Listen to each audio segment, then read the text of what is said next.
Det er Super Bowl, og vi skal også have det sjovt. Derfor så kommer der her 2 spil, som jeg rigtig godt kan lide. Man kan kalde dem pizza-bet, man kan også kalde dem lidt lier-bets.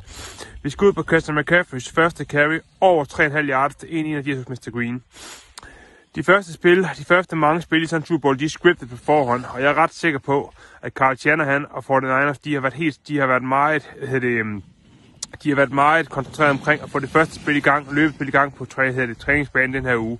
Sidste år ramte vi også Miles Sanders over 3,5 yards, og denne gang der skal vi have Christian McCaffrey over 3,5 yards på hans første løb. Derudover så skal vi have, at den første 49ers til at gribe bolden, det skal være Deebo Samuel. Jeg tror ikke, at 49ers kommer til at kaste særlig meget, og derfor så er der også rigtig mange, der spiller Brock Purdy over 31,5 pass attempts. Men de kast, han tager, de bliver scriptet, og der kunne Deebo Samuel til 4,25 hos Mr. Green være en rigtig god mulighed. Det skal altså være 2 rigtig fine lier-bets, pizza-bets, Super Bowl. Altså Christian McCaffrey over 3,5 yards på den første carry, og første 49ers til at gribe bolden, Deebo Samuel til 4,25 hos Mr. Green. Vi ses. Hej hej.